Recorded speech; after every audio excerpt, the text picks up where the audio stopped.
अगर आप अपने माँ बाप से सच्चा प्यार करते हो तो इस 5 मिनट की कहानी को एक बार जरूर सुनना। और अंदर से एक आवाज़ आए तो यह कहानी अपने उन दोस्तों को जरूर शेयर करना जो अपने माँ बाप की कदर नहीं करते हैं। तो कहानी शुरू करते हैं।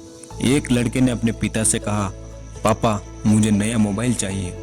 तो पिता ने कहा, बेटा अभी कुछ दिन रुक जा, मैं तुझे बहुत जल्द एक नया मोबाइल दिला दूंगा।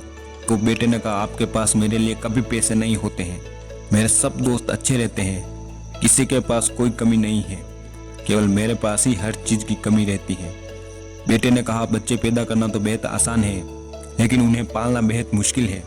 जब आप मेरी जरूरत पूरी कर ही नहीं सकते तो क्या मतलब इस घर में रुकने का। तो उसके पिता ने कहा, बेटा रुक जा, हम तुझे दिला देंगे। माता और पिता ने बेटे को रोकने और समझाने की काफी कोशिश की, लेकिन वो नहीं रुका। गुस्से में उसने बैग पैक किया और घर से निकल पड़ा। लेकिन घर से निकलते वक्त गलती से उसने अपने पिता की डायरी अपने बैग में डाल दी। पिता की आदत थी कि वह हमेशा डायरी लिखा करते थे और उनकी डायरी को छूने की परमिशन किसी को भी नहीं थी। वो लड़का घर से काफी दूर आ गया और थक कर बैठ गया। जब उसने अपने पिता की वो डायरी देखी तो उसने सोचा, आखिर मिल ही गया खजाना। आज पता चल जाएगा कि मेरे पिताजी ने कहाँ कहाँ दौलत छिपा रखी है और उन्हें किन किन लोगों से पैसे लेने हैं। सारा का सारा लेखा जोखा आज मुझे मिल ही जाएगा। बेटे को लगा इस डायरी में पिताजी की सारी लेन देन का हिसाब होगा। जैसे ही लड़के ने उस डायरी को पढ़ना शुरू किया, उसकी आंखों से आंसू बहने लगे।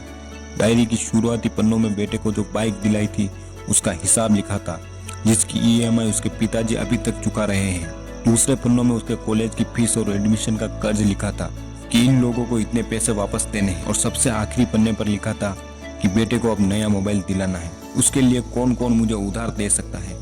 उन सभी लोगों के नाम लिखे हुए थे। बेटे ने जैसे ही सब पढ़ा वो पागलों की तरह रोने लगा। रोते रोते दौड़ता भागता घर आया। जैसे ही उसने घर आकर देखा तो उसके माता पिता एक कोने में बैठकर रो रहे थे। बेटा अपने पिता के पैरों में गिरकर रोने लगा कि पिताजी मुझे माफ कर दो। पिता ने कहा, बेटा तू मत रो, तुझे मोबाइल मिल जाएगा। बेटे ने कहा, पिताजी मुझे आपसे कुछ नहीं चाहिए, मुझे पता चल चुका है आप इस डायरी में हम लोगों से क्या छुपाते थे। मैं अब आपको कोई काम नहीं करने दूंगा, मैं मेहनत करके सब कुछ ठीक कर दूंगा। ये सुनकर पिताजी ने बेटे को गले से लगा दिया। दोस्तों, माँ बाप अपना पूरा जीवन, अपनी पूरी खुशी अपने बच्चों के लिए कुर्बान कर देते हैं, लेकिन कुछ बच्चों को लगता है कि माँ बाप उनके लिए कुछ नहीं करते। वह कभी आपको अपनी समस्या नहीं बताते, भले ही वह कितनी ही बड़ी समस्या से गुजर रहे हो। रिश्तेदार भी उन्हें नीचे दिखाते होंगे, ताना मारते होंगे, तो भी वह सह लेते हैं, लेकिन आपसे अपनी समस्या कभी शेयर नहीं करते हैं, क्योंकि वो आपको कभी दुखी नहीं देखना चाहते हैं। अब आपका भी फर्ज बनता है कि अपने माँ बाप को अच्छी तरह रखना और उन्हें सुख देना, ताकि वो भी अपने जीवन का बचा हुआ समय सुख में गुजार सके। अगर आप अभी भी नींद में सोए हुए हो तो आप जग जाइए और अपने शौक पूरे करने पर नहीं, अपना करियर बनाने पर ध्यान दीजिए। क्योंकि आप अपने माँ बाप के रहते कुछ नहीं कर पाए तो बाद में आप सोने का महल भी बना लोगे ना, उसमें भी आपको नींद नहीं आएगी। अपने जीवन में कुछ बेहतर कर लीजिए ताकि आपके माता पिता को उम्र होने के बाद भी काम ना करना पड़े। अगर कहानी अच्छी लगी हो तो इसे सभी के साथ शेयर जरूर करें और ऐसी ही मोटिवेशनल स्टोरी सुनने के लिए हमारे चैनल को सब्सक्राइब करके बेल आइकन जरूर प्रेस करें। हम मिलते हैं अगले वीडियो में, तब तक के लिए जय हिंद, जय भारत।